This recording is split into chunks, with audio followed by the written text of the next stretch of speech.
as I said, there's a long list of presenters. Hopefully, Patrick had sent out the list of presenters in the order in which they will present. Hopefully, everyone saw that. And Patrick's going to talk about. No, there's Katie, our note taker. Hi, Katie. Thanks. Hopefully, Patrick will talk about the protocols and how we're going to move forward. The presentations are going to be limited. We have a timekeeper who will limit the presentations to about 5 minutes, but then there'll be ample opportunity for questions from members of the board to clarify anything that you've heard or ask about things that you didn't hear about. So I'm going to turn this over to Patrick. Patrick, you ready? Sure. Good evening, everybody. Thanks for joining us. And as Steve said, we just feel like we need to have a protocol so that the meeting is efficient, but it doesn't mean that we want you to ask questions, board members, after each presenter if you have some. But as usual, this is the start of our budget process by just beginning to outline some initial priorities or needs from our principals and our directors, and also highlight some positives, maybe some things that got put into the budget last year, and just in general, some highlights of things that are going well. And then on the flip side, some needs and areas of concern that will undoubtedly be mentioned again as we go through this spring, throughout the whole budget process. So as Steve mentioned, Katie's been kind enough to take the notes, and Justin is going to be our timekeeper. So we will, again, pause after each presentation. But for those of you that are presenting, again, just we're trying to keep it to 5 minutes, and Justin will give you kind of a reminder, maybe with a minute left, so you can gather your thoughts.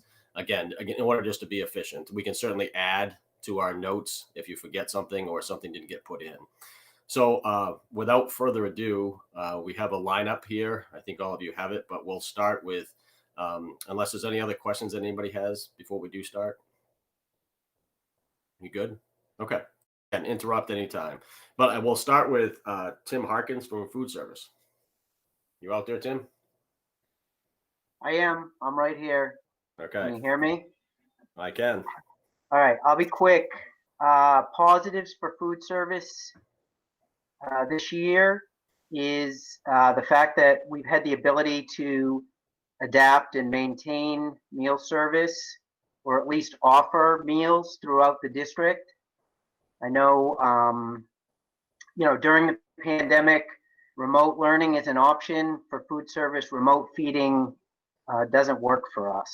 But one way or the other, we've either been able to feed kids in school, get meals home to kids that are going home in a hybrid situation, or make meals available for kids that are 100% remote.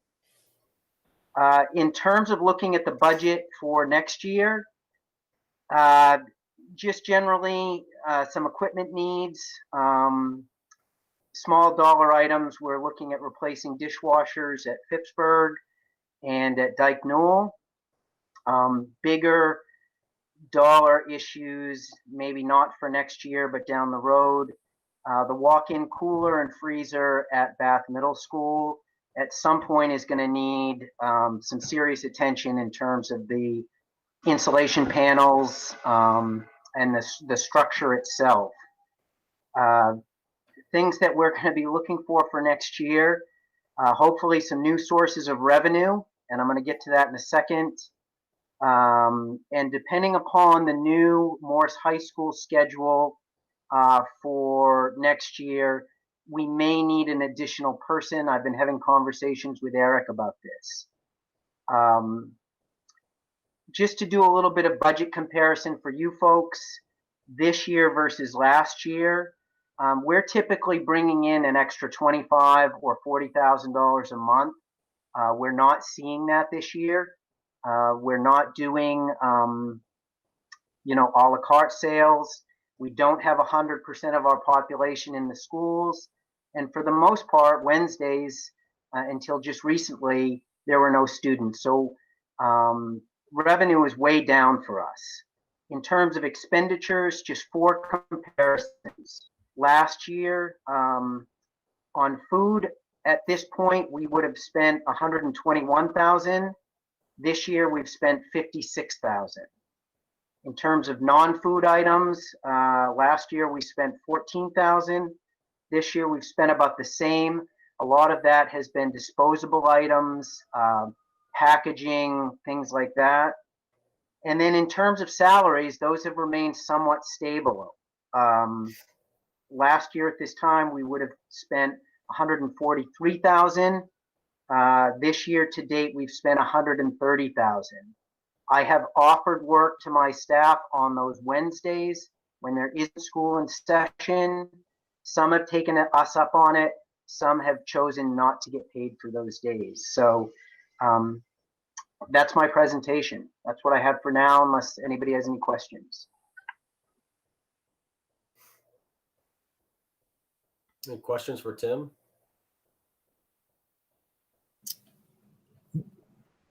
I do. Steve, do you want to do this part or you want me to? It doesn't matter. I can pick up. Okay. Is Lorna, go ahead. Hi, Tim. Hi, Lorna.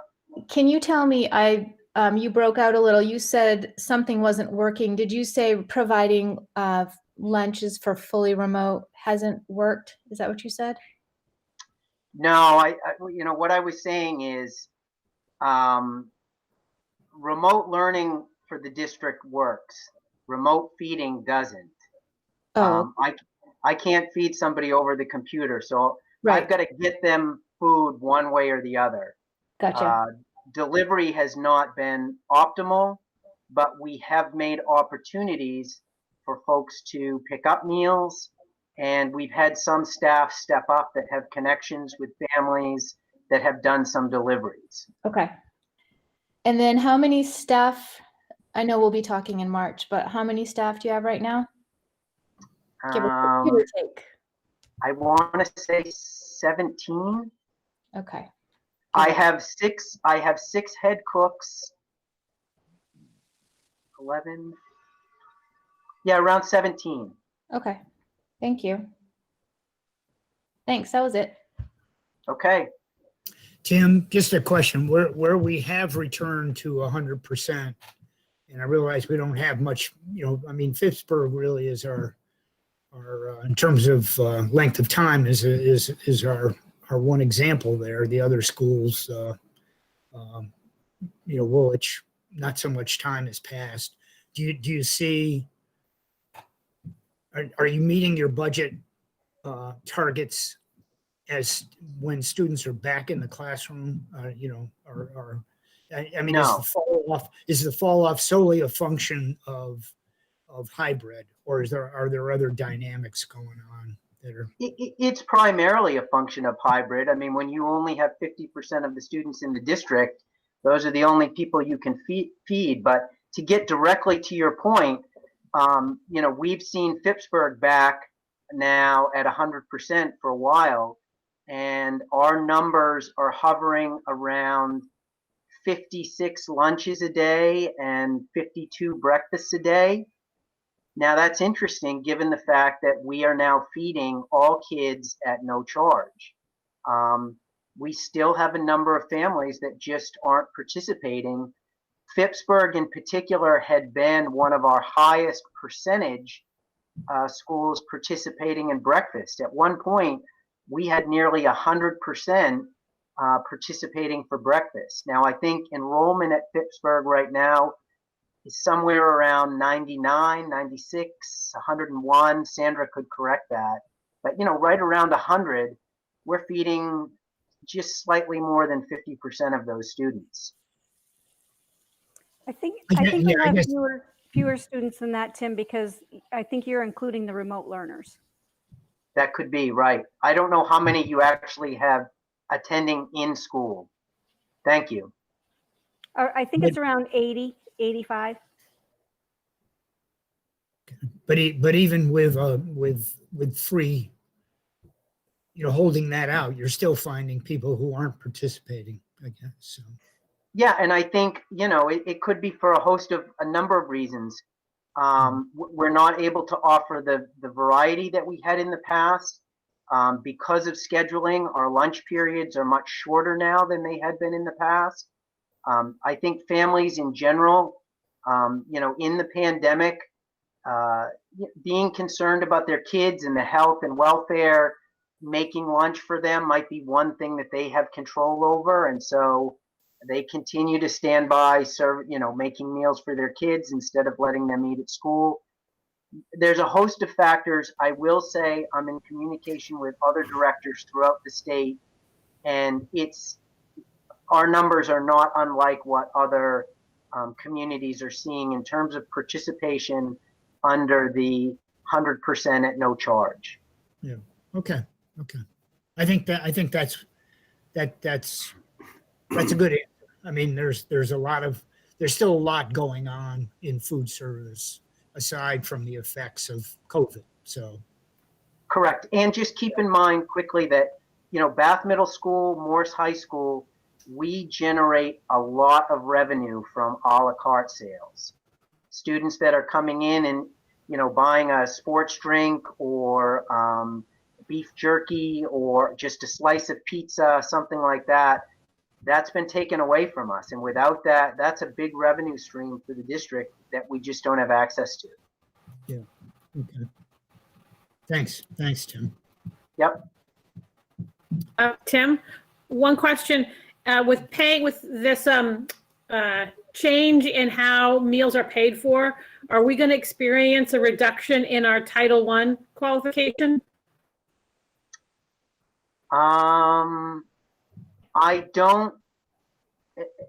The free and reduced numbers that I submitted to the state in October were not unlike what I have done in years past. Both Dyke Newell and Fisher Mitchell had over 50% qualified, and the remaining schools were less than 50%. So based on the free and reduced numbers, I don't see any changes for next year.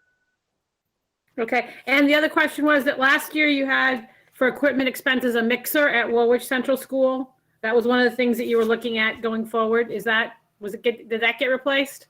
No, it's still running. It's a really expensive item to repair. I think they quoted me a couple $1,000s for this mixer, and I'd already put $1,500 into it.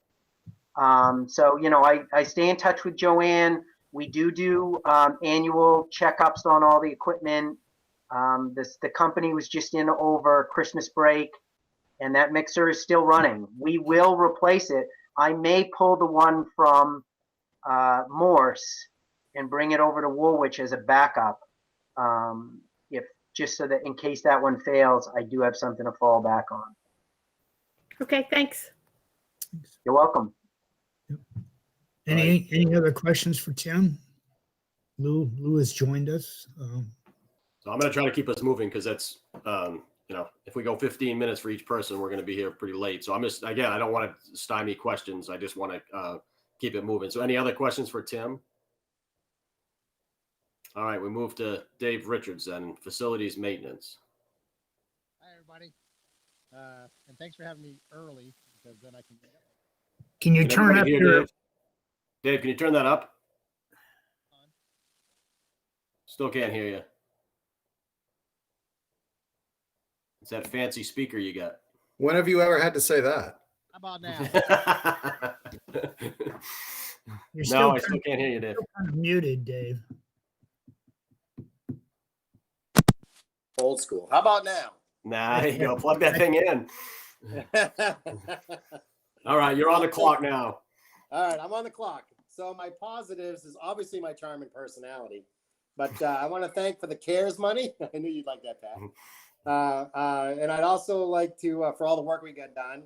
But mostly I want to thank my staff for the nonstop support they gave us with all the cleaning and the flexibility they've had to deal with all the COVID stuff. They've done a fantastic job, and I just want to make sure I recognize them tonight. Let's talk needs. A couple of things I want to shadow on is like Tim talking about the refreezers at the middle school. You got to remember that addition we put on there was 21 years ago. So you're getting a lot of aged out equipment as far as life cycles, and the freezers and fridge is one of them. Again, the dishwasher for Dyke Newell and Pittsburgh, he's got his portion of it. And naturally, I have the electrical and plumbing sign on mine. So those are added costs. So what you see on his and what you see on mine is you just have to add the numbers together. I know Jen's going to speak about this later. Because of COVID, we kind of lost focus on our district exploratory committee for a new K school, K to whatever, 8, 5, 6, whatever we decide. I'd like to make sure we focus on that again this year. Now that we're finishing the Morse project, it's a good time to start looking at a elementary school project. Our schools are really aging out at this point. Needs for next year, Dyke Newell's cafeteria roof. I'm looking at $20K for that. The shingles are falling off like crazy. We have to do a plowing contract because the city's not going to plow us. And whether that's we negotiate with the city to plow us for fundings to support them, or we go out independent. Either way, we'll have to write an RFP and present it. Pittsburgh, they need a new gym door. That one's all rotted out at the frame. That's about $4,500. I've pushed paving off to another year. Bath Middle School needs paving desperately. Again, that's 21-year-old pavement. Same with Dyke Newell. Dyke Newell got a partial pavement in 2007. Nothing in the parking lot area. And the Woolwich kitchen floor, just like the cafeteria floor, I don't think it was a good pour when they did the pour. So I've got a high pH level and a high relative humidity and hydrostatic pressure. And it's starting to show wear on that floor in the kitchen as well. It's starting to delaminate. So my plan is to get a cost estimate on pulling up that vinyl floor they have and putting down probably an epoxy floor like we did at many of the locations at the new school. That can handle a much better hydrostatic pressure. And I think that's about it for this year. I'm not asking much. How Thank you, Dave. unlikely, Dave. I know. No. Any questions for Dave? I just Craig, when you raised the issue of a plowing contract, we now have to factor in plowing for our new high school. I mean, right? I mean, We're already paying that. That's $43,000 plus salt. So this last round of snow we had, I had 3 deliveries of salt for a total of $757. Yeah. So I'm paying like $9,600 a month.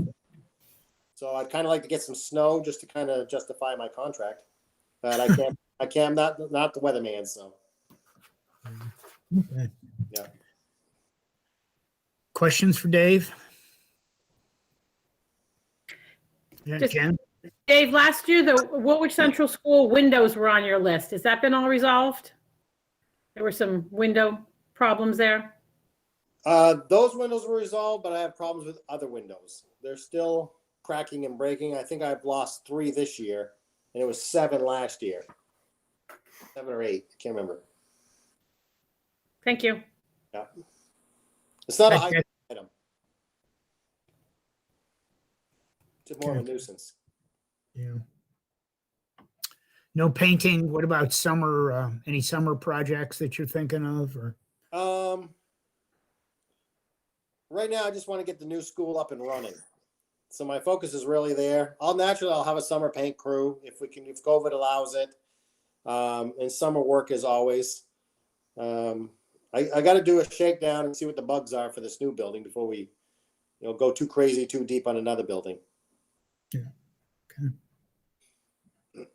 Only what we need. questions? Any? No? Okay. I All guess. right, you guys are Thanks, too Dave. easy. Too easy. Thanks, Dave. All right. Next, we have Nate. Are you out there, Nate? I am. Can you hear me There okay? you go. Yes. All right, perfect. So I just want to first start off by thanking the board for your continued support, especially this year with all the challenges that have arisen around athletics. So just thank you very much from myself and my coaching staff. Some of the strengths that we've experienced over the last year or so, we've actually had a fall and winter season, which I think is a huge benefit to our students and certainly our coaches and student athletes. The fall signups this past fall remained pretty consistent with numbers from last year. Overall interest in the winter sports has increased from last year to this year, with swimming seeing the biggest increase in numbers, and boys basketball has also shown a little bit of a jump as well. I just want to thank the coaches and put a word out about them. They've really been an integral part of the success we've had so far this year. They've really taken it very seriously as far as proper safety measures have been taken in terms of cleaning and sanitization. And ultimately, students have had an opportunity to participate because of our coaches' efforts. So they've done a great job. As we've shifted to the winter indoor track, we've had 19 athletes sign up. This is our first year having our own indoor track team at Morse. We hired Brent Lukes and Paige Gallagher, to coach that team. They split the stipend. So they've done a great job so far. We have a lot of sophomores and a lot of freshmen on that team. About 50% of the team is comprised of freshmen and sophomores. Going back to last year, Deja Douglas, class of 2020, won the first individual girls state championship in wrestling. Really kind of putting Morris on the map a little bit in terms of our girls program.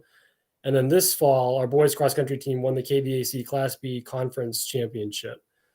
So a couple of successes there in the athletics for Morse. A couple of areas of needs. I mentioned this the last few years, and just something to keep on the radar. I know we're going to be talking about Schedule B contracts and whatnot coming up maybe over the next year or so, but a wrestling assistant coach, that's still a need. And also this year we did start up esports, and that's also been very popular among students. We had about 12 or so participate this fall. We expect more to be interested for the winter and spring season.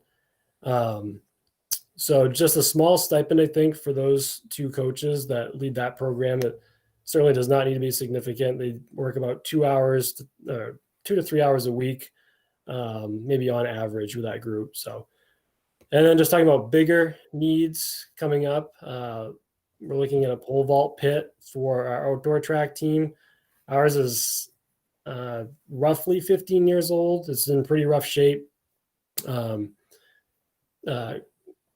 Having hosted a couple of championship meets over the last few years, in the pre-meet walkthrough with some of the meet officials, they have identified the pole vault pit that we have currently as needing to be replaced if we were to continue to host championship caliber meets, just because it's becoming a bit of a safety issue, and it really needs to be looked at and be replaced. And that's about a $20,000 expense. So it's a big expense, but it's one of need.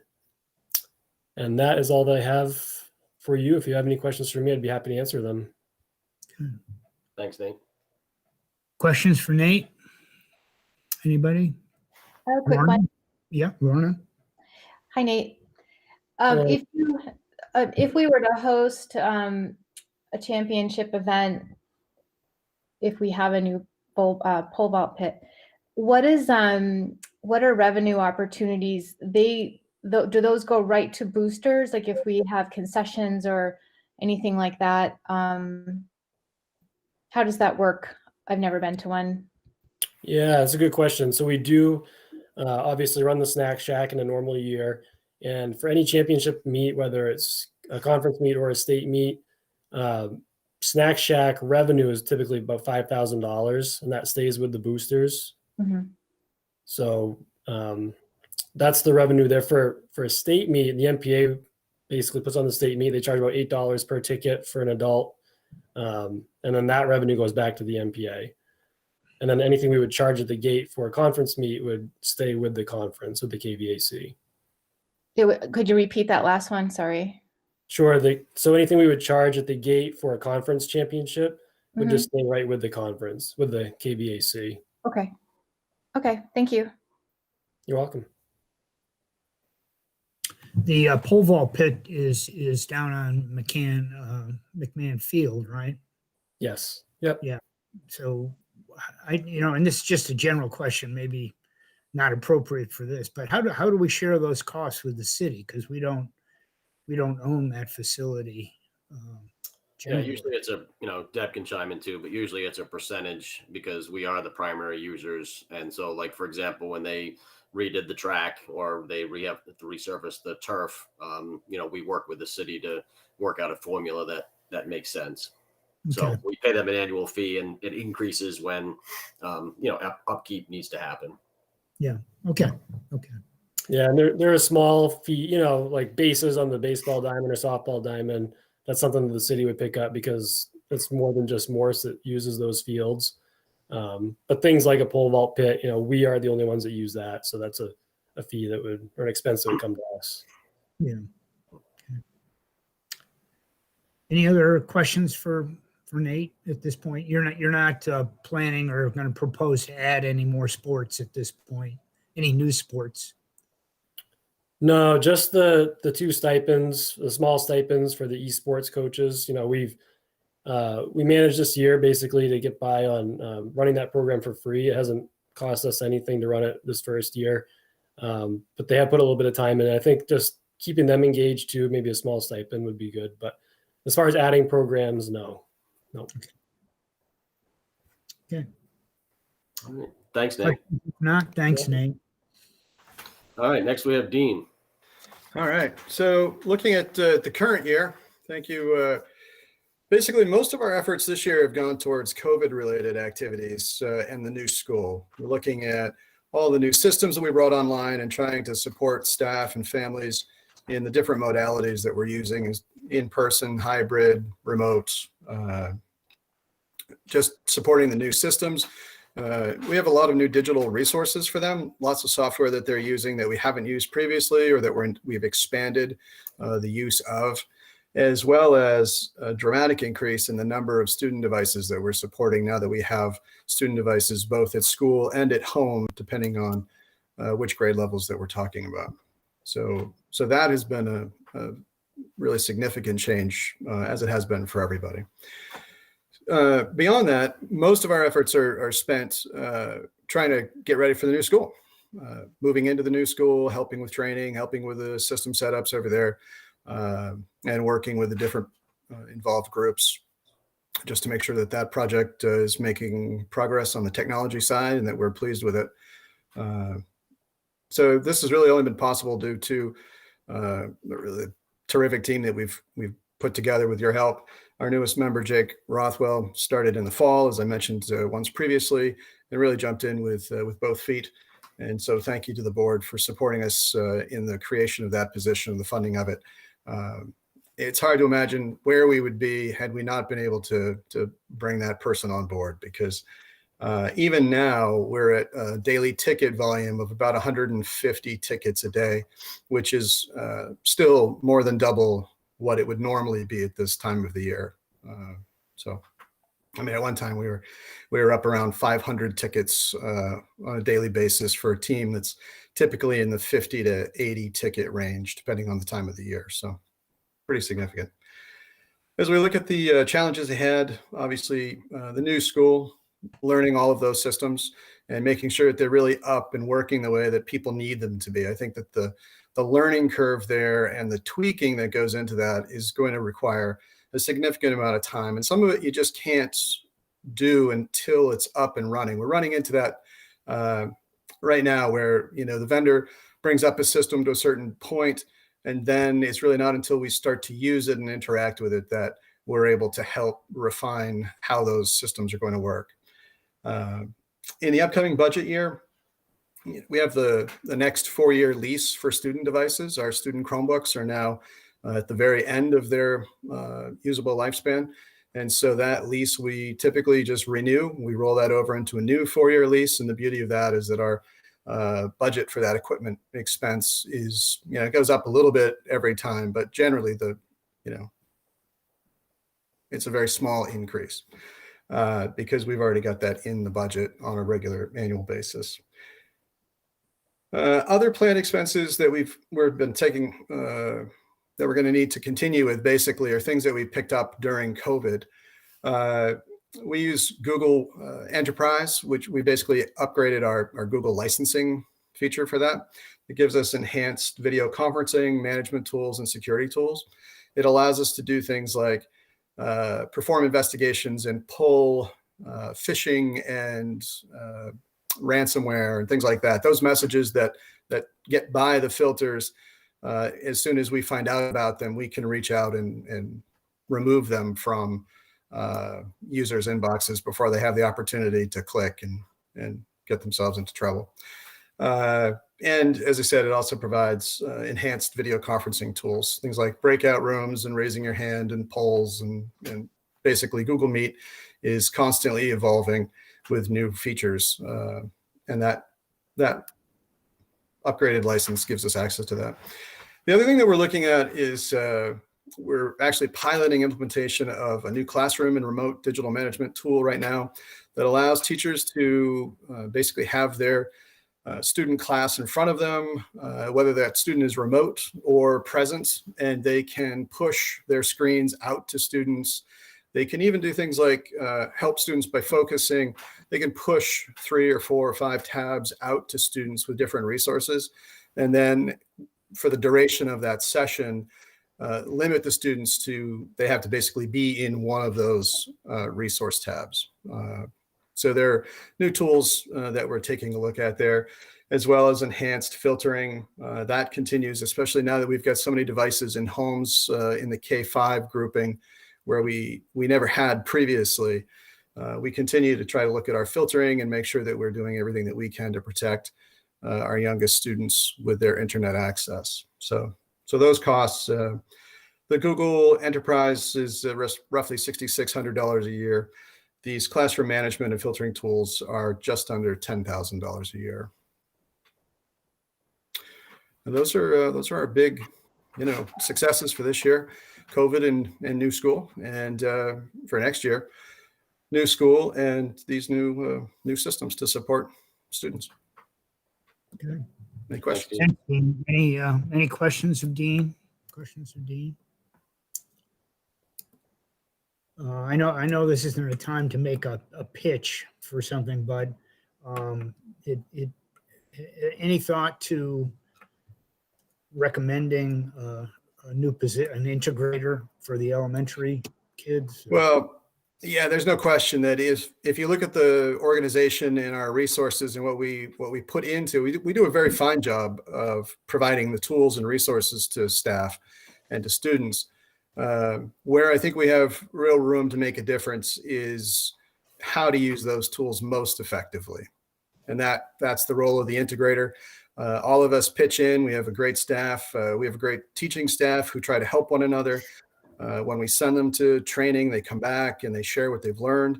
But that's not the same. During the day, they're in their own classrooms teaching. And so to have an integrator who can sit down with a teacher and say, what is your goal for this lesson? And here are the resources that are available, and how can we utilize these resources most effectively, and then have that person present with you when you try them for the first time. That really can't be replaced. I mean, that's the real role there of the integrator. Yeah. It's just where, the option or the opportunity for remote learning isn't going to go away, if I call it an opportunity. And at least for me, it seems like next year, even when we're back 100%, because I pray to God we are, it's going to be a makeup year in a lot of ways. I mean, we're going to start seeing some gaps in student performance and other things. And it just seems to me that maximizing those opportunities for classroom teachers to, use technology and everything else would be it'd be good timing for it, but we'll see. Thank you. Okay. Any questions or no? Thanks a lot, Dean. Thank you. All right, next up, Justin Kelleher. Yep. Positives for, special education. Start with the functional academic program at Dyke Newell, which is an extension of our life skills program, K2. We did start at the previous budget year, but we've sort of expanded a little bit. It's been really beneficial. It offers another level of support for our students with disabilities in grades K2. It focuses on students with cognitive and functional delays, and it's an option for kids in other schools in the district whose IEPs indicate that level of support. Next positive is the addition of a 1-day-a-week social worker at Morse. This was to support students in the behavioral support program. It's been very positive, and it was definitely much needed. The social worker has helped engage some students who are not engaged in school at all, and has played an important role in getting some kids back on track with their education. Last budget season, we shifted funding around. We used to utilize contracted behavioral health professionals to support kids one-on-one. We took those funds and hired some more ed techs. And that's been really helpful and gone well, especially with COVID. It gives us flexibility in how we use staff and gives students some more consistency. Next positive is the Sheepscot Region Educational Program. So that's the regional behavioral support program that we started for students in grades 9 through 12. It was a partnership with Wiscasset, AOS 93, and RSU 12. That continues to move in the right direction. We currently have 3 students attending the program. Last year, we had a student who about a year and a half ago transitioned from an out-of-district placement to this program, was able to graduate. And we just had a meeting this week, and we have another student who's currently in the program and is slated to graduate. In terms of needs and concerns, the biggest one right off the top is mental health. I think as we work through this budget season, we need to consider increasing social work services. It was a need before the pandemic, and I think it's going to be an even greater need now. We currently use an outside agency as well that comes into our buildings. We give them a space, but there's been some, pretty high turnover with that agency. For example, at Woolwich, 3 social workers in 3 years. So, hiring our own folks might give us an opportunity to provide some consistent support for students. And I think the need for social work is going to be pretty significant when we get students all back full time. The next piece in terms of needs and concerns is day treatment programming. I think we need to take a look at whether or not it's viable for us to start our own day treatment program for students in grades K through 8. Right now, locally, a lot of the options where we've sent students in the past aren't taking any referrals. For example, Pathways, the Real School.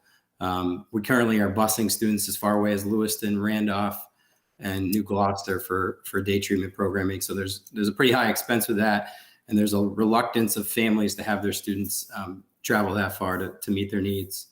And then the last thing I'll mention tonight is concerns around programming for students with autism.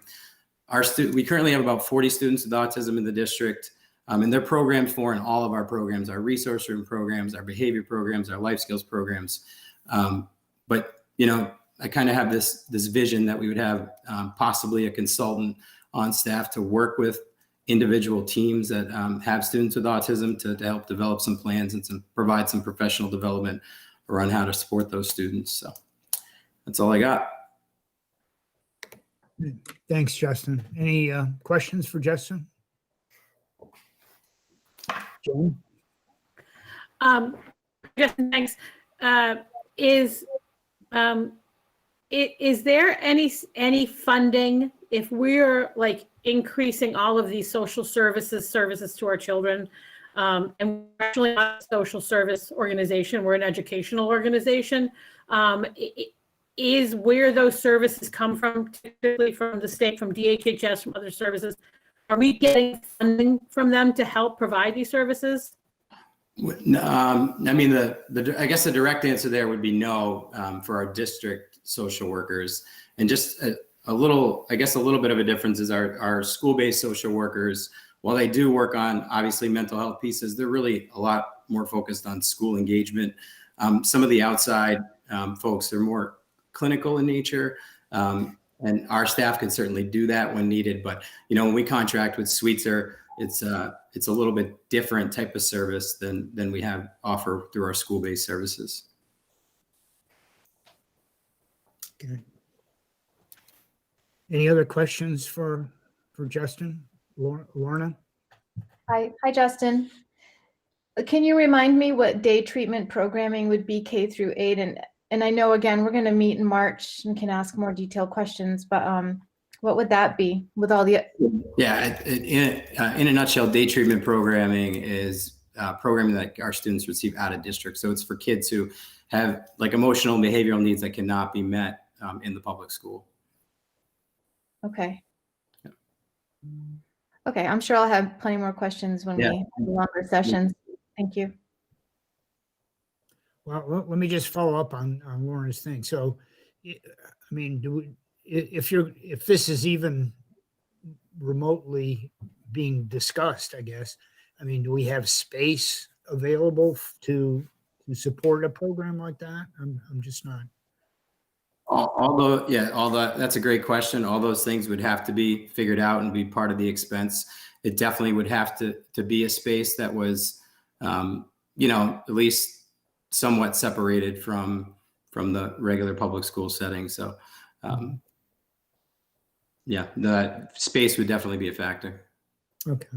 Yeah. Any other questions for Justin at this point? No? Okay. Thanks, Thank you. Justin. All right, Katie, you're next. Okay, so for positives for curriculum, obviously the use of all the digital licenses that we bought, I think has really helped make everything a little bit more consistent and more accessible for no matter what kind of programming students are accessing. I think, similar to Tim, I agree with the sentiment of the fact that we have a distance learning academy and we're even able to pull something off that seems as successful as it is something that I think we can all be proud of. The addition of the NTech that we added for the ELL program has been a huge success and kind of lifesaver in terms of being able to offer students in that program services 5 days a week.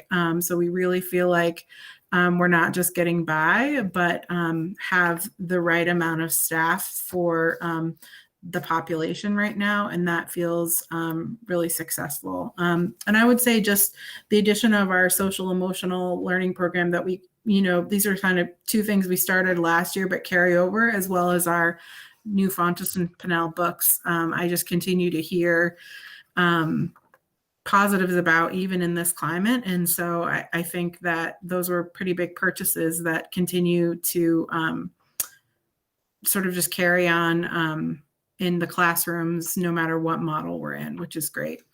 In terms of needs, continuing to purchase all the digital programs, as Steve said before, we're not sure what next year is going to look like. I think we can be pretty sure that they're going to be helpful in some way. We don't know the amount of CARES money we've received yet for this next amount. I'm hopeful that we can actually take care of those within that funding. And so hopefully not many of those licenses will need to get put in the local budget, but it just means the more we use them and the more we rely on them, eventually that money will be gone and they will have to be put in the local budget, if not this year, in a future year, potentially. And then I think, as all of the committees, the curriculum committees that I've been running in the past, so for response to intervention, for literacy, those have all kind of been suspended just because we don't want to take teachers out of the classroom, which is when that work usually happens. And we also haven't had a lot of subs. So I'm just thinking of, possibly additional money to carry on some of that work in the summer when we wouldn't have to worry about subs. It probably makes a lot of sense for me to put aside more summer money to start reviewing our math curriculum, which needs to happen. That was supposed to happen this year and had to be sort of moved off to another time, and just some bigger curriculum projects to make sure that we keep moving along on all the projects we had started. I would say the biggest sort of new expenses for general curriculum that I would love to see put in the budget, and I actually think that Steve, when you were talking, when Dean shared about the need for support with the digital material because of the academic deficits that this pandemic is creating.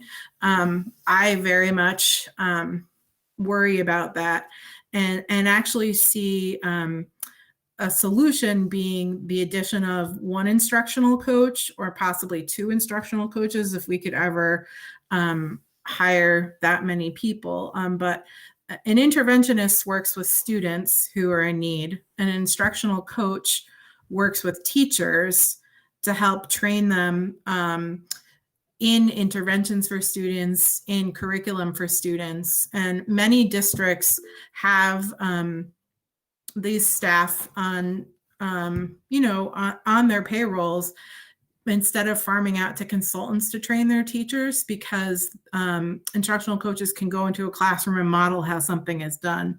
They can consistently check in with a group of teachers who need help with a particular need. And they can kind of be integral to building the curriculum and response to intervention systems in a way that a consultant who does this work wouldn't. And so in terms of what I see being something that we're going to need in the future is more kind of boots on the ground, just helping carry out a lot of the work that gets done on a higher level in committees. And then I know I'm almost out of time, so I just want to use my last minute for the other groups I represent. For ELL programming, the addition of more translation money, service money, as we get more families who speak different language and need to translate more documents, we'll need to increase that budget line.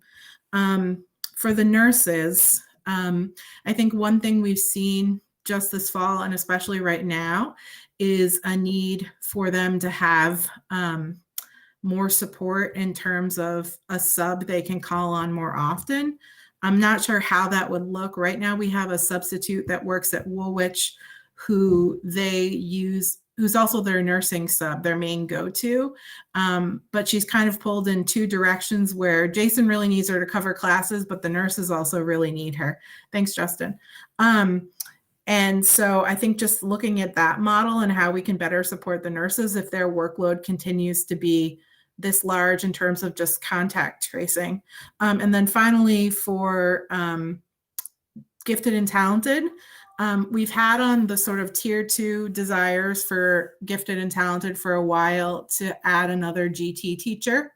And we will be having some turnover this year.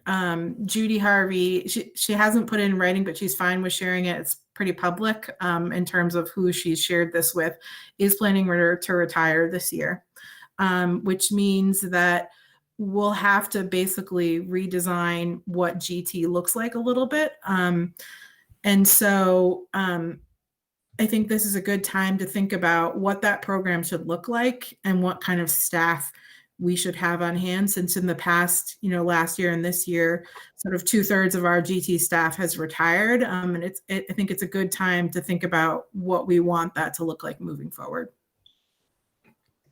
So sorry it took a little bit longer, but I was representing 4 groups. And taking notes at the same time. Yeah. Question? Question? Questions of Katie? Jennifer? I think last year you talked about a K-8 literacy coach. Is Yeah. that less of a priority than the Great. coach? It's the same thing. I don't know. I'd rather call it an instructional coach. Okay. Because what would be ideal is someone who could either toggle both subjects, because they're both going to be needs, or if I could get 2, figuring out who's in the pool and which would if it would make sense if there's 2 strong literacy people doing that. So I kind of wanted to keep it open, it's the same need as last year. I'm just calling it something different. Okay, thank you. Any other questions for Katie at this point? I do like your forward thinking, Katie. I think we need to plan the way, I think planning for next year and dealing with some of those classroom issues is going to be very, very important for our success. So. Mm-hmm. Any questions? If not, Patrick, back to you. Thanks, Katie. Thank you. Now we'll move more into our building principles. So first up, we have Jen Mckay. Hi, everybody. First off, I would just start by saying that we're 4 days into having all the kids coming, and I'm sure you're curious how it's going. It is going very well. We've gotten through those initial kind of bus things that tend to happen on the first day of school, and it really was like the first day of school, but it is going incredibly well. I could not be happier. Overall for the year, positives, definitely making it this far into the year with in-person learning happening. Of course, first at hybrid, but now kicking up to 100%. It has been very positive, even though it's been challenging. I would give kudos to my staff. They've worked with lots of different changing plans and schedules and protocols. And all the while, they're trying to keep it as consistent as possible for families and for our kids. We have these, you know, the youngest kids, and consistency is really important for them. They've taken on new technology, new responsibilities, including distance teaching, and new protocols for handling the pandemic concerns. So despite all that, our climate is probably more supportive and stronger than ever among staff, as well as with our families. Despite the precautions, we still continue to work to build really strong relationships with our families and have tried to find ways to connect as a whole school community. Another positive, I would say that those digital literacy platforms and math platforms that Katie mentioned have been incredibly helpful. They've provided flexibility for how we teach kids, some progress monitoring tools, some adaptive instructional tools that meet kids where they are. Those have definitely been a benefit, and also the continuation and the expansion of the Go-To Science programming throughout the kindergarten classrooms. We look forward to continuing that next year. And the last positive I wanted to mention is that we have a feeling now that we're really at full implementation of that multi-tiered system of supports that's supposed to be in place when it comes to student needs for behavior and academics, both within and outside of special education, between the ELL staff, our school strategist that was put into place, our current and the freed for special programs that are running in our building, and our academic interventionists. We're really supporting tiers 1, 2, and 3 within general education and within special education, and that's a great feeling. For needs, I would second Katie's instructional coach comment. I think it would be really beneficial for teachers and therefore for students to be able to have that go-to person who can really be the boots on the ground, best practices, use of curriculum and instructional strategies to help address those learning needs that we know kids always come with, but will probably be even more so next year. We have talked in the past about administrative support between Dyke Newell and Fisher Mitchell School, potentially sharing an administrative support person. I would bring that back up, although this year has been rather smooth. If it were a typical year, I'd probably be asking for that a little bit more strongly. As Dave mentioned, getting that exploration committee back together to explore elementary school ideas. I know he didn't mention our boilers. He mentioned a couple other things, but I know the boilers also are on his list for eventual replacement, and that's not a cheap project either. It seems like our school just always needs a lot of work. And then the last thing I'd mention is we had talked about expanding pre-K, and we did try to put that plan in place this past year. We just didn't have enough takers. So I definitely would be open to and hopeful that we could add additional pre-K classrooms at Dyke Newell School to try to bring more choices programs into the building. Okay. Thanks, Jen. Thanks. Sure. Questions for Jen?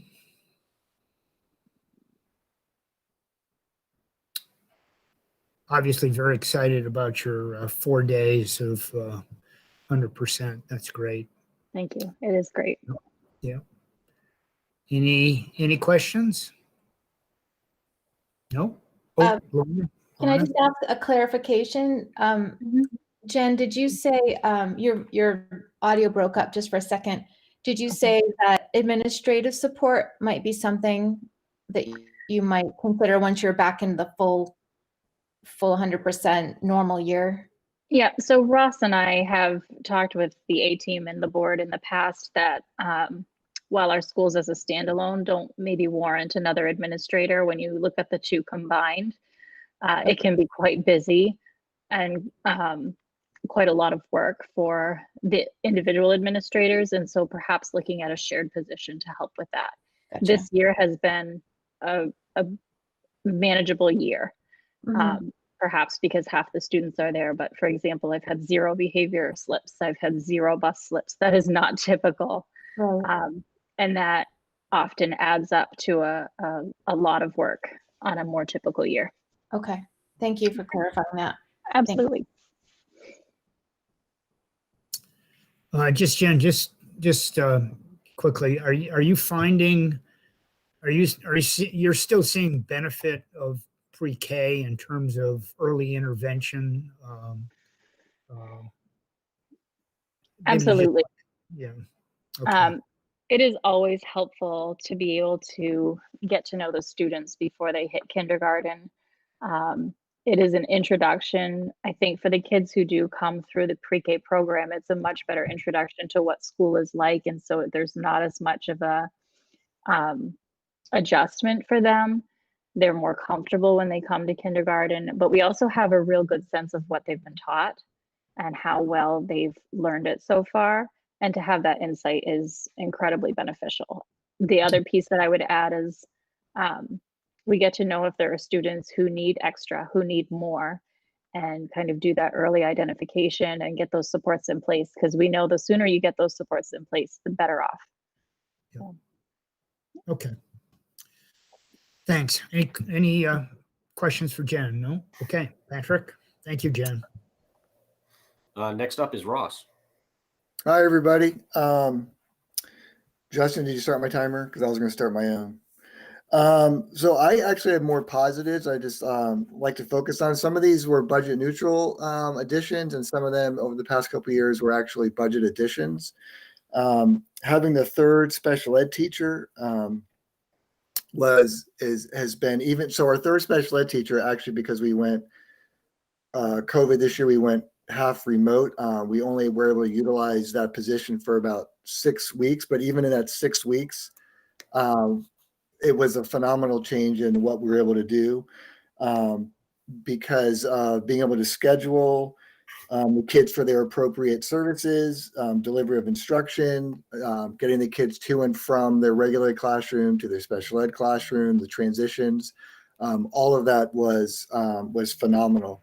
So that was a huge plus.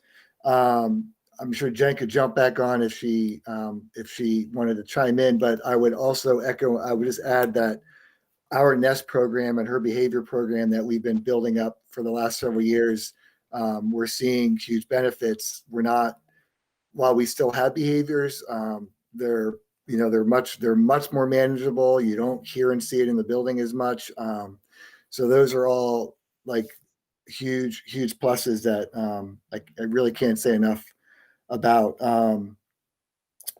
The programs that we were using that Katie had us all purchase, the online programs are, I can't say enough about those. We were supposed to go 100% this week as well, and instead of going 100%, we went 100% remote. But utilizing those programs all fall and utilizing Brightspace, I mean, it was seamless. We went from remote, we went from hybrid in person to remote to fully remote, and the kids, parents, teachers, everybody just jumped in. So it was pretty seamless, which was reassuring that in the event that, we go back and then there might be a classroom that goes remote or a wing or whatever, the kids don't really lose the time. It was pretty seamless how that happened.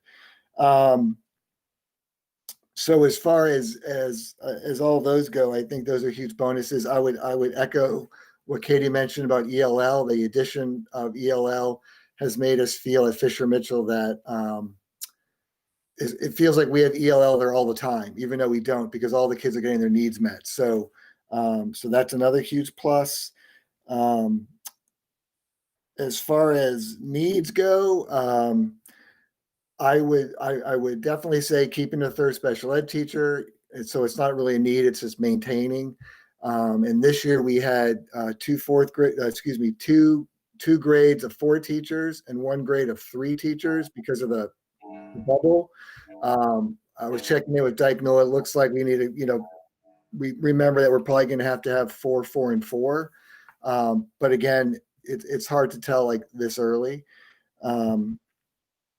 So that's that. Specific to COVID, not really. It is hard to untangle all of this from what our needs might be versus our COVID needs. But I would echo what some have said, and I would add that things like social work, summer school, and fall tutoring, but those aren't like a year-to-year thing. Those are really COVID specific. Of not really sure, like not knowing what to anticipate. Other than that, the only thing I would say, I would definitely echo what I had written down here was an instructional coach. I hadn't even talked to Katie, and I would echo the instructional coach. I would echo the building.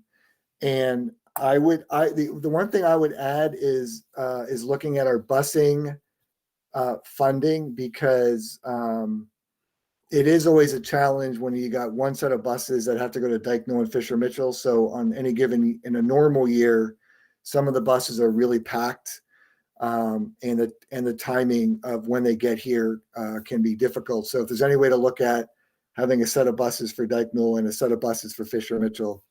But that's pretty much it. I talk quickly to stay under. I want to be able to yield my time to somebody. So Ross yields his time to the board. Anybody from the board with questions?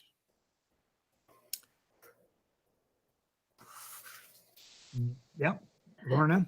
It was more just a compliment to you and also to Jen that your nurses, this is kind of a little off topic, but your nurses' presentations during the special school board meeting were fantastic. And I just wanted to say thanks and acknowledge them to you guys. Lorna, thank you for doing that. And I would actually add that if there was time at that board meeting, I was going to mention the nurses are absolutely phenomenal. They've been the backbone of this whole fall opening. And the one thing that I wanted to mention was the weight of everything that they carry, and then they present with this smile, like everything's normal and fine, but that burden is really heavy. But thank you, because they are doing a phenomenal job. Thanks for noting that, Lorna. That's good. Any other questions for Ross? No, I'm sure you're anxious to get 100% going Monday. Let's hope that that's in the works. Tuesday. Oh, that's right. Monday's a holiday. Yep, Tuesday. Great. Thank you. Yep. Thanks, Ross. Thank you. Patrick, back to you. Sandra. All right, I'm ready. I'm going to pick up right where Ross left off with the nurses, because that would be the biggest positive I would have to talk about. Is I am so grateful to the board for having allowed us to have a full-time nurse at Pittsburgh, because I frankly do not know what on earth I would have done without it. She had to leave a little bit early today, and Tammy Doran, the secretary, and I looked at each other and said, and it was only 2 hours. Well, what do we do now? So we are utilizing the nurse sub, Susan Zimmerman, tomorrow. She'll be coming from another placement that she had and helping us out. So we will not be without a nurse. So that is just a huge positive for us. And in other COVID-related things, the additional staffing that we have that allows us to cover subs in-house. So we have not had to have a sub from the sub pool yet this year. We haven't even requested. We've been able to piece things together. For example, today, our guidance person was out, and we had our librarian cover 2 classes in the morning when she had time. And then we had our sub that we have in the afternoon that helps with special ed cover 2 classes for the younger students. So I'm very grateful that we haven't had to have any quote strangers in the building, and it's worked out really well. The kids know these people. So much like Jen said, it's been amazing. The lack of discipline issues, again, knock on wood. Students are just so grateful to be in school that they are just on spot. Even at Christmas, it didn't ever get to a point where I thought, what's going on here? So I'm very grateful for that. And the digital platforms that everyone has mentioned, I won't say what they've already said, but I will give you a concrete example where we're 100%. We're not, you wouldn't think that we're using them as much as we are, but we're following the recommended guidelines that Katie's put out. And we do have students now and then whose parents choose to keep them home just because of, for example, we had a few stay home this week and because of what happened at the other schools. And the teachers and the interventionists are in contact with the parents and saying, well, you haven't, you need to sign on and do your work. And the student will say to the parent, well, I've done my work, but the teacher will look and say, oh no, you needed to do 60 minutes and you've done 25. So it's really working well for a communication method for parents and teachers. So it's created a great accountability piece. Again, much of what I would say has already been said. So I'll move on to my needs, which the first has been and still continues to be an instructional coach, be it a literacy coach, math coach, a wonderful person that can be combined and do both. I think the teachers will greatly benefit from having somebody in their class that could model a lesson, that could critique in a non-evaluative way some of the things that they're doing and offer suggestions about how to improve their practice. And my experience has been not just in my school, but overwhelmingly within the K-5 schools, at least that I see, teachers are more than welcome and willing and want that feedback and input on their teaching. They want to improve, they want to do better. I think maybe once we get back to normal, hopefully, I think teachers would benefit from maybe some outside of school professional development opportunities. Reading seminars or math seminars or things they haven't been able to take advantage of, so that they go someplace and they're not just strictly with their colleagues, but with their peers from other schools and other districts. I think teachers benefit from that. And I just put that in there as a need. I think my budget line will probably stay the same. And finally, Dave previously mentioned that we need a door in the gym, a new exterior door. Dave and I have talked about it. I feel we need exterior doors, new exterior doors around the building, and the outside's beginning to look a little worn down, and we could use some exterior painting and sprucing up around just to make the school look fresh. And I guess maybe I'm suffering the school version of COVID homeownership, where I'm just looking around and seeing everything that needs to be fixed. Do you have any questions? Yeah. Thanks, Sandy. Questions for Sandy? We'll get you a paintbrush, Sandy. You can, I'll do it as long as it doesn't involve a ladder. Yeah, we'll get you at it. So, thank you. Questions? No? Okay. Thanks very much, Sandy. Thanks. Patrick? All right. Jason Libby's up next. Yep. Good evening, everybody. Can you hear me okay? Yep. All right. Well, good to see you all. So I'll start off with probably what was one of the more impactful parts of the budget last year, and a big thank you to the school board for our interventionists at Woolwich. I felt like being able to get that position really helps to complete our interventionist team. We now have 2 teachers in kind of our interventionist program, as well as 2 ed tech. So we're really able to meet, I feel like we're really able to meet the needs of our students in math and reading from grades K to 4 in a much better way.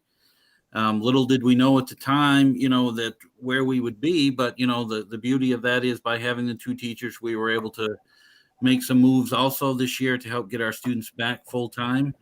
So that was an integral role in that. I know just from speaking with Beth and Yevi, who's done a great job, being able to keep that intervention program running, meeting the needs of all of our students, even back full time with Beth, now a 2nd grade teacher. but we're also very excited about what the team can look like moving forward next year. So again, thank you for that, and really for always being receptive to our ideas and providing us what we need when we need it. I really can't, get to this point in this meeting and not just pause for a moment and collectively thank every single person that's in this meeting.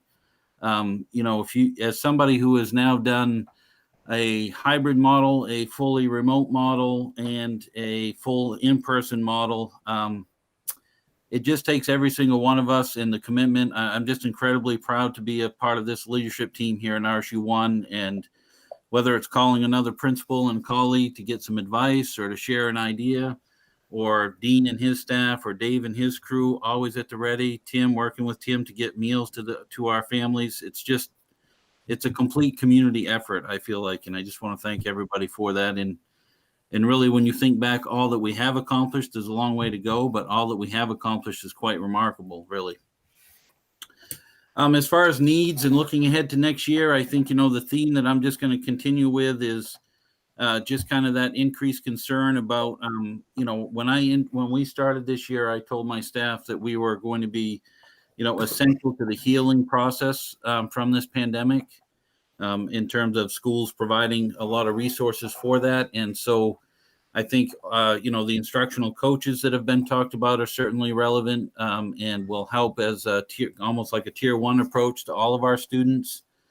I think along with that, we need to consider some strengthening of our summer school intervention, tutoring type programs to get a jump start on it if restrictions are relaxed enough so that we can in the summer.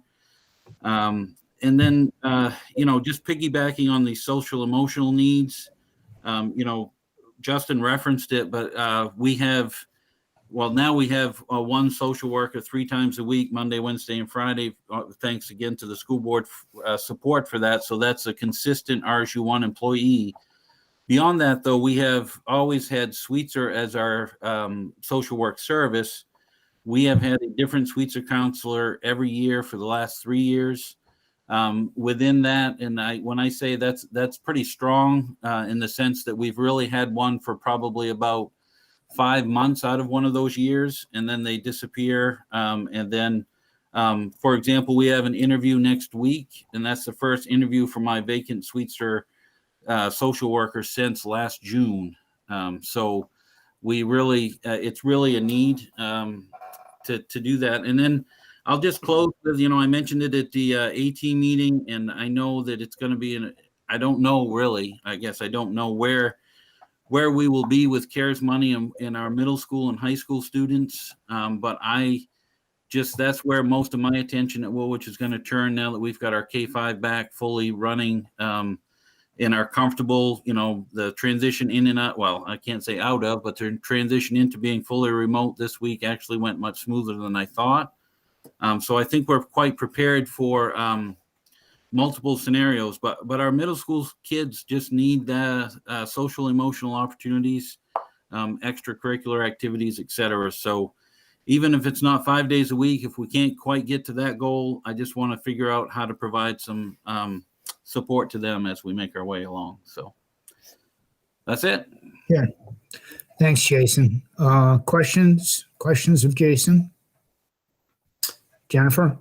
Hi, Jason. Thanks. Not so much for tonight's meeting, but in the future, I'd be really interested in getting some information about the change in instructional time that teachers are able to give in the hybrid versus the full in-person scenario that you've moved into. It'd be very interesting to see how individual instructional time for content areas has changed given that change. I'd be really interested in looking at those numbers, again, not necessarily tonight, but in the future.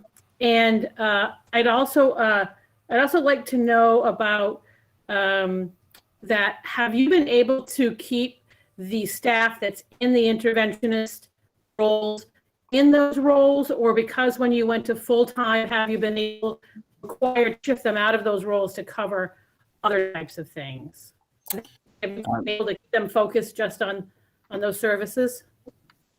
Yes. So a great question, Jen. I mean, Yes, as you know from school board meeting presentations before, our goal has been to keep that intervention program running as smoothly as we can, continuing to meet the needs of all of our students. I can't say that there won't come a day when I might have to make a switch for a day, but to this point, no. To this point, we've been able to keep Emily, Kara, Jeannie Harrington, and Evie Katz running our interventions fully every single day that they've been in the building. So we have not shifted away from that. It's not our goal to do that. I mean, every one of us as an administrator will tell you that it's not really about the money. It's about finding people. So when we have situations where we're quarantining staff or we have subs, just don't have subs that pick up jobs, we have to get creative. But specifically to answer your question, no, I have not touched the interventionist yet. Thank you. Other questions for Jason? Lorna? No, you're on mute, Lorna.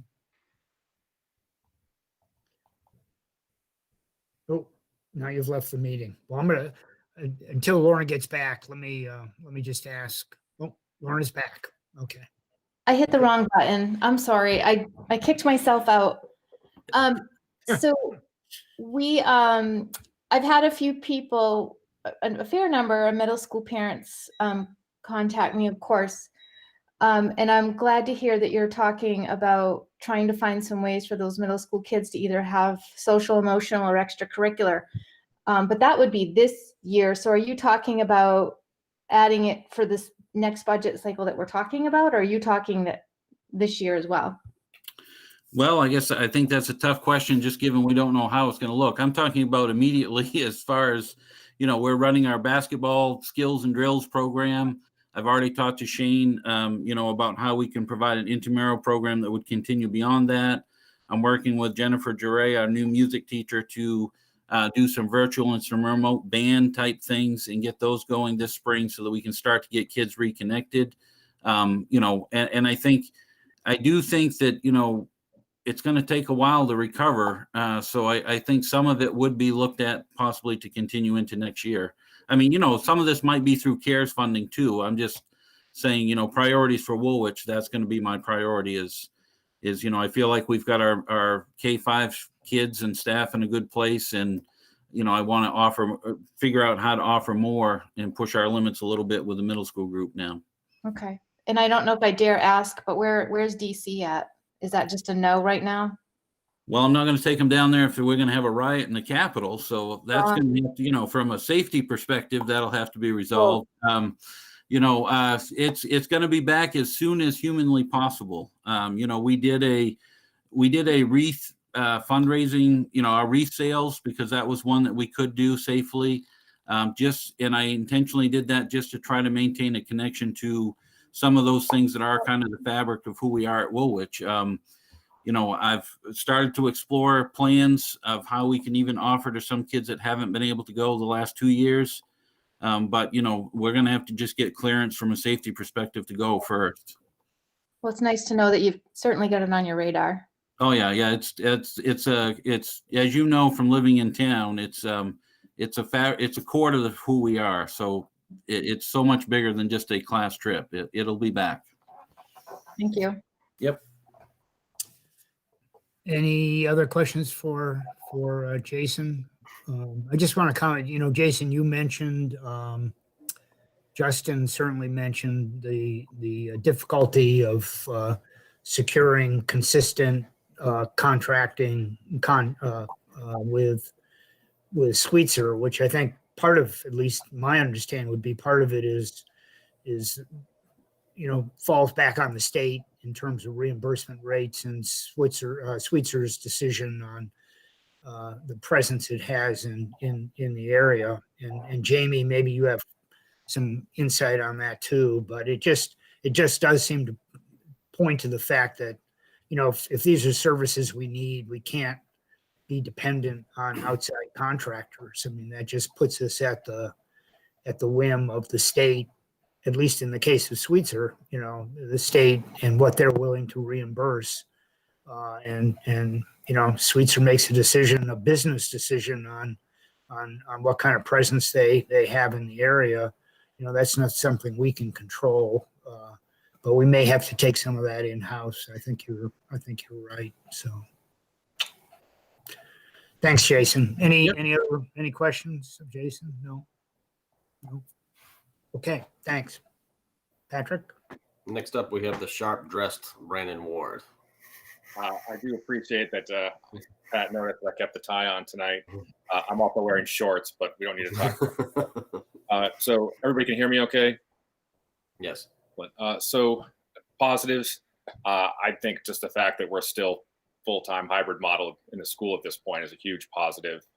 And as others have done, I need to thank Diana Hickson for everything she has done to support me, the students, the staff.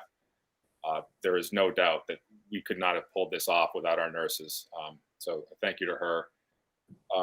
Some other positives, our student support program. I know that I probably mention this every year, but since it began, I think this is the 4th year that we've had it. So the 2nd year that we've had students that have been in the program for 3 consecutive years. The growth that we see in these kids from 6th grade through 8th grade is incredibly impressive. And once again, we've got a couple of students who came in as 6th graders, fully self-contained, who are now mainstreamed and ready to move on into the high school and be in a mainstream classroom. And that's something that should absolutely be celebrated. Katie mentioned some of the digital programs, specifically for us at BMS. IXL is something that we are using this year to both replace NWEA in terms of like an analytics, kind of like regular check-in to see where students are at and identifying any gaps, weaknesses, and areas of strength that we may have. But it's also part of our regular daily instruction. And that has been a great tool for our ELA and math teachers. It's also available for social studies and science. We haven't done quite as much with it in those areas yet, but it has been enormously successful for ELA and math. Another success, the second ed tech that we added to 6th grade. So we're now in a position to have 1 ed tech in each house at BMS, which has been supremely important. I mean, we've slowly kind of built that up over the past few years. But this allows us to have an even sped population across all of our houses, all of our grade levels. It better allows our special ed teachers to have pull-out instruction and small group classes because they don't have to be in the classroom providing ed tech support. And so it also has benefited our regular ed students as well. And so that was a nice change for this year. That really has gone very well. In terms of needs, the big one is a 6th grade science teacher.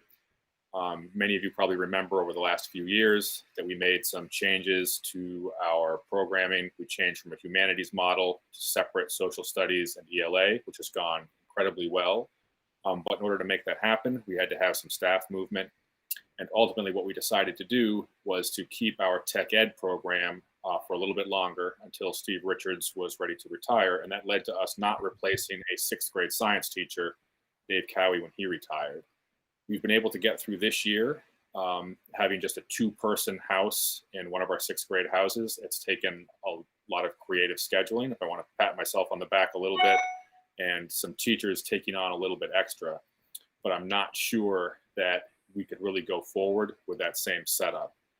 And so this will mean that at some point we'll have to make a decision with Steve retiring this year.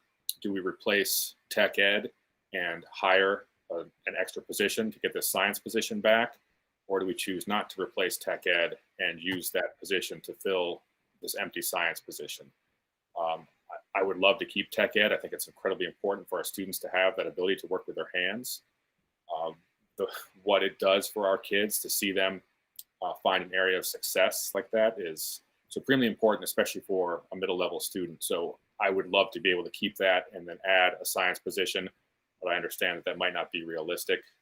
But I just feel like the board needs to know that that is a decision that we're going to have to make going into next year. In the past couple of years, I've talked about a school resource officer. I know Chuck Reese does his best to get down to us at BMS. It just, in the past, he's been so busy up at Morse that it really hasn't been realistic for him to spend much time with us. This year has been very different with only half the kids in the building. As others have already noted, kids are so happy to be back. There's only half of them, and we have so many very strict protocols in place that behavior really hasn't been an issue. And so this year, it would be hard pressed to try and identify that as like a need But I do know that, hopefully one day we are going to get back to normal. And the presence of a school resource officer in a positive way, not just like a punitive, not just a punitive way to respond to incidents, but the relationship building that they do would be great. And we've talked a little bit in the past about even being able to share that position between BMS and some of the elementary level schools too, where they could travel to a school a day and have that presence and start doing that relationship building at a very early age. And then the last need that I would talk about, and Katie touched on this a little bit, is gifted and talented.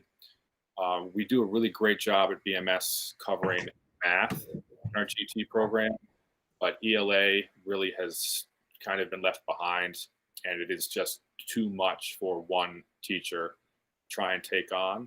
And so whether it was a half-time position or a full-time position that was used across the district also, we definitely could use some GT support at BMS. And I think that is it. I'm happy to answer any questions. Okay, thanks, Brandon. Questions of Brandon?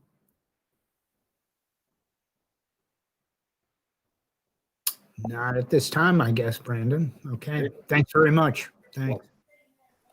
All right, next is Eric. Great, thank you. First, starting with a few success stories and what I'm happy about currently. We're definitely getting very excited about our big move to the new school. Every time I go and do something over there, it's getting more and more exciting. It's going to be a beautiful place to learn and to teach. I know others have talked about this, but our staff has really done an incredible job this year, pivoting to the situation that we found ourselves in. And I think this week is testament to that.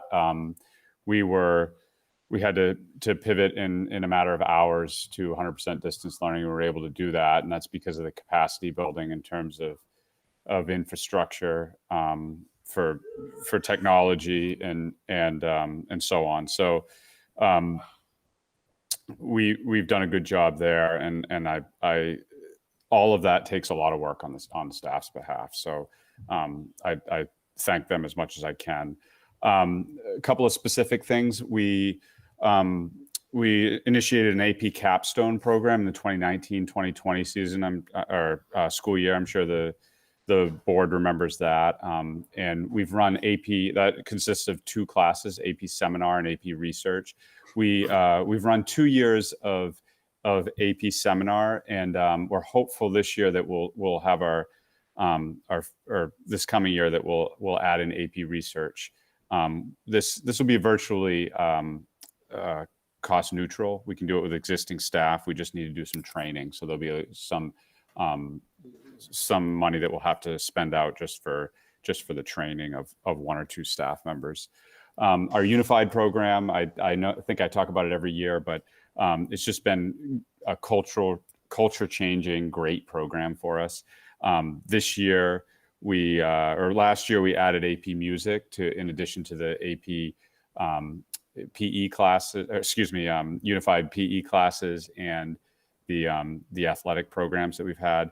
And we were named one of 4 main schools to receive a national recognition this year with Special Olympics. We're the class of 2020 National Banner Unified Champion School. So that was a pretty big deal. We did that in 3 years, which was a pretty fast situation. And Brandon talked about his SSP program, his student support program. We're in our 2nd year right now. We were able to do it cost neutral with some staff changes. And then last year we added a 0.2 social worker, which Justin touched on. It's been really a game changer for us, and we do need more though, and that's one thing I'll ask for. And so on to the requests. I guess that's a good segue for the requests. We do have basically a 1 day a week, a 0.2 social worker in the SSP program. I would like to increase that to half-time. And that would do 2 things. That would it would help with some of those wraparound supports for some of our students who really need that level of support. And it would also we have our one social worker that works mainly in the special ed department, or primarily solely in the special ed department, has a caseload that's not really sustainable. So this person could maybe take a couple people off from her caseload and get a little better services for those students. Also, last school year, we did add in an Ed Tech 2 position to share between our academy team and our SSP program. We didn't fill that this year because of a lot of reasons. COVID, we were able to make that coverage otherwise within the school, and we reallocated those resources into some of the COVID response. I'd like to have that this year. So that was something that was built into last year, but I'd like to have that. Lastly, we are nearing our accreditation, our NEASC accreditation. And this next year, we're going to move into the self-study phase of it, and we'll have our visiting committee come as well, either in the spring of 2022 or the fall of 2022. So that we'll have some cost there for that. So those are my big asks. Okay, thanks, Eric. Questions for Eric? Hi. Lorna, go ahead first. So we, I feel like I should know this, but extra programming. Oh wait, no, that's Julie. Never mind. Julie's next. I'll yield my time. Eric, what? I'm sorry. What was that last part you said that was happening 2022? We have our accreditation about every 10 years. We have to go through the NEASC accreditation, and it's actually delayed a bit because of the school move. And then COVID. It's probably been 12 years since our accreditation. We're still accredited. We've been grandfathered through.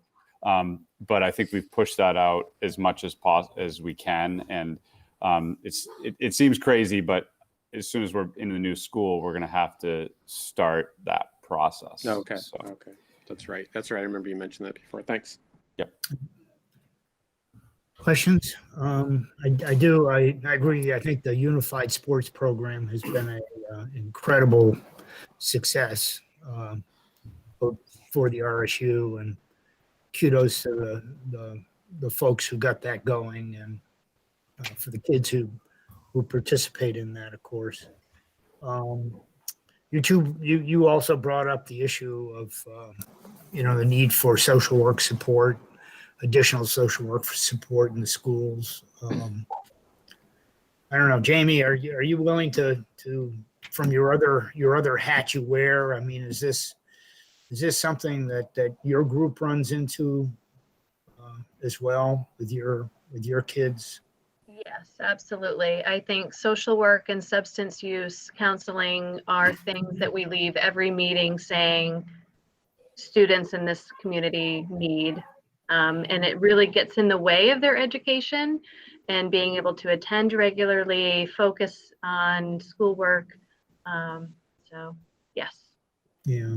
And I would echo that. I know Jamie works with Devin Gleese a lot, and both we feel as though the social work position could very well lead to either we hire somebody who has is specialized in substance abuse, or it alleviates somebody else on the staff who is trained in that arena. So, yeah.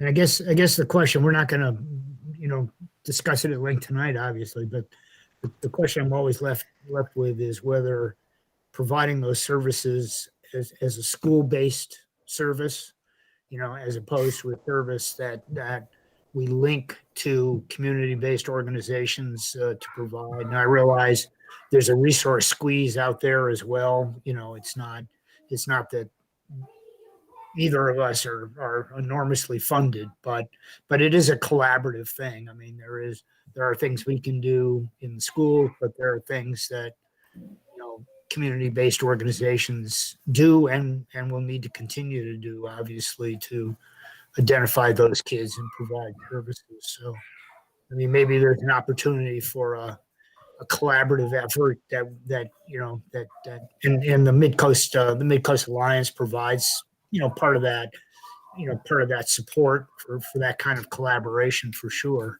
But it may be, that's part of the solution I see. So anyways, any other questions for Eric? If not, back to you, Patrick. Thank you. Yeah, and lastly, this evening we have Julie Kenny from Bath Tech. Thanks, Eric. Good evening. Starting with some good news. 3 years ago, this is our third year that CTE has been running on an EPS model through state funding, which was a very big change for us. And one of our goals for many different reasons was to increase our enrollment. And one large reason is because we really want to expose more students to career and technical education and career training and planning. The other one is our funding now relies on how many students we get. So a little bit of data, we started our state recorded October enrollment in 1819 was 156 students. In 1920, it was 179. In this current year, we're at 219. So in the past 3 years, we've gotten 63 more students, and that's a huge jump. We've been really fortunate. Obviously, this year will bring unknowns because our recruitment efforts are going to be very different, and students' engagement levels, a lot of the students that we reach are very different right now. So reaching the kids to let them know what we have is going to be a challenge, but we have some things up our sleeves that hopefully will work. So that's one good thing. Despite COVID, we're able to maintain relationships with our industry representatives and continue our live work. We're still building a home despite the crazy costs of materials. Rotary has really been supportive of us, and we couldn't be happier that we still can offer that opportunity. And it looks like the house will be sold as just a shell. So it gives the kids a great opportunity without the extra stress, even among the hybrid model when they're not getting as much hands-on. What we're really proud of is that our CNA students are out working in clinicals.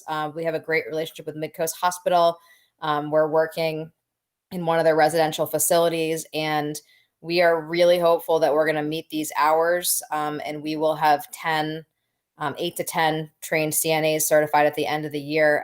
A lot of schools, depending on what county you live in, have not been able to do that. So I think most of it goes back to our strong relationships that we have with our industry partners and how much they support us. So I can't thank them enough.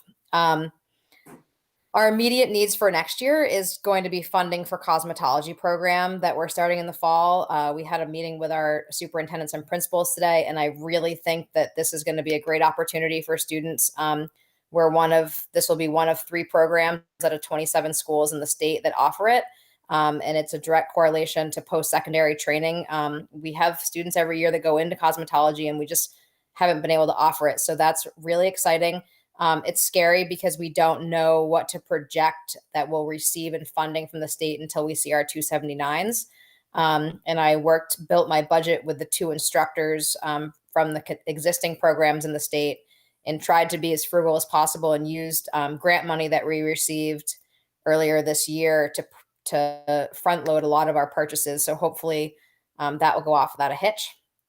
And we're also anticipating hopefully small increase in supply needs from some of our programs next year due to material increases in maintenance to run our new equipment in the new school. Just to give you an example, welding currently can only accommodate 8 students welding at a time, though we have 14 students enrolled at a time. And we were able to build 14 welding booths in the new building, which is a great training program, but it also, you go through consumables a lot faster. And, we do work with BIW. They do provide us with a bunch of training jigs that we can use. So that saves us money, but there's a lot of unknowns about, we're really excited to have state-of-the-art filtration systems and air filters on all of our equipment, which we haven't had before, but it comes with a large cost of air filters that we've never had to budget for. So there's a few unknowns, and we're just going to do our best. Okay. Thanks, Julie. Questions. Lorna, you had a question for Julie? Hi, Julie. Yeah, you covered it because I don't know why I was going to ask Eric about cosmetology for a second there. And then the other question, always just trying to think of revenue. Can students do styles for the public once the program gets going? They can. It will be, like always, we always try to find live work opportunities. We have heard from other schools in the state that run half-day programs like we do, that it's very hard to get public in to do the services because they're learning and everything takes a lot longer. And we're only with students for 2 hours at a time. So we'll do what we can, but we have heard that it's a struggle and some schools haven't been able to figure out how to make it work. But, we can run evening, there's other options. So Yeah, we'll do what we can to bring I know in. that's far down the road. I just was curious on how that works, but that makes sense. Thank you. Okay, thanks, Lorna. In terms of the additional enrollment, are those what proportion are RSU1 kids compared to kids from the other participating districts? Oh man, I don't have the document in front of me. And I can get you guys an enrollment report, but we send one to Vita every week, but I think it's probably between a third and a half of our students come from Morse. And we do offer, one of our biggest jumps in enrollment this year was our new design and fabrication exploration class for students, which is a little bit of carpentry, graphic design, engineering, and math and CTE. It's for 9th and 10th graders, and it's currently 28 9th and 10th grade more students are enrolled in it. So that was a big jump for us. Yeah, and the electrical programs. The electrical program is thriving. Yeah, I'm sure. It was our first program to fill up this year. And just a question, and part of this, is Patrick as well, obviously, but in terms of the schedule for seamlessly getting your programs up to the new school and functioning, I mean, is that going is that still on schedule? I mean, I know you're moving big pieces of equipment, but yeah, so we planned in advance for it, and we were able, Cody Crane moved the first load of large equipment, and we knew it was coming, so we kind of were able to adjust our curriculums accordingly to make sure we could keep students engaged. And we were actually fortunate with a little bit of the delay in the building. Our big move isn't going to happen until the 1st and the 2nd of February. So most of our stuff will go over then before the general high school move. And that's just a couple weeks before we really move in. So the communication's been really open, and the staff are excited for the move. So they're willing to do what it takes. Okay. Would the material or the equipment that was moved recently, and I remember Patrick mentioning you guys had to go out and hire a crane or to help that. Was that automotive, or is the automotive stuff not moved yet? So we actually purchased new lifts with 3 different years of grant money. So we were able to purchase new lifts. So that helped. It was a few large pieces of automotive equipment, the tire changer and balancer, and a few large pieces of equipment from carpentry. The things that needed to really get bolted into the floor by Harvey, those were the pieces that needed to go over because Harvey had to actually install them. Yeah. Okay. Great.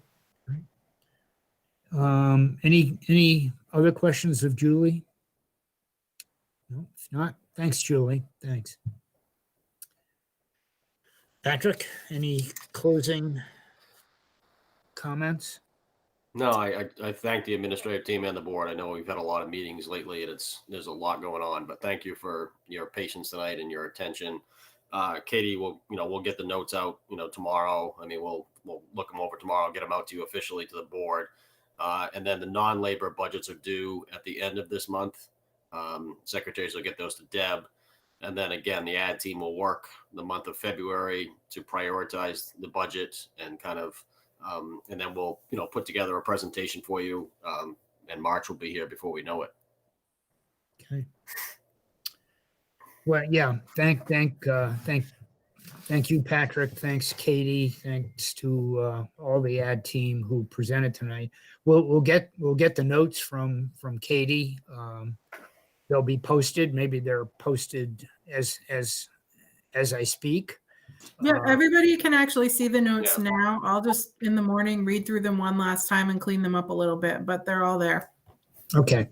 And board members, any questions that come to mind after you look at the notes, read them over, get in touch with Patrick or Katie or however you want to do it. We can discuss any follow-up on this at our regular meeting if you'd like, as an agenda item, but let's take a look at the notes, see what we've learned.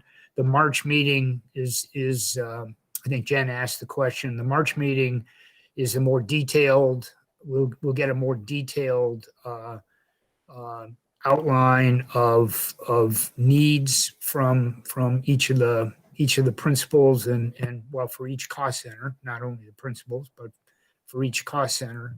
And that will walk us through the process that Patrick just noted, the input, submission of the budgets, Patrick working with the administrators to come up with a set of recommendations that will be presented to us during those 2 March meetings. So, okay, thanks everyone for participating. And Jen? One thing, as we're getting these budget numbers together, it would be really helpful if there would be a way of getting kind of a concise list of how our COVID money that we already received has been spent, and then where the next COVID money is going. Jen, do you want to just go off your video? You're breaking up a little bit in terms of the audio. Sorry. I said it would be nice to have, as we're working into budget time, if we could get a list of where our COVID money has already been spent, and maybe something kind of a list of looking at where we're going to spend our next set of COVID money, just to try to get those numbers, my head around those numbers and that kind of funding versus our local funding, if that's possible. Sure.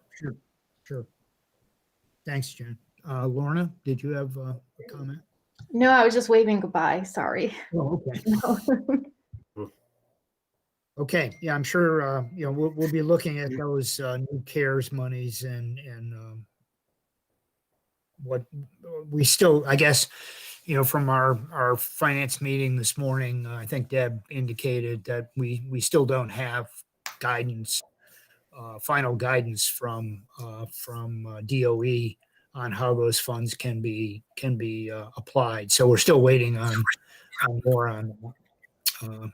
That's right, Patrick? I think that's what Deb indicated this morning. Yes. Okay, thank you, everybody. Got a meeting at the end of the month, and we'll see you all then. Okay. Have a good night. Thanks, Patrick. Thanks, Katie.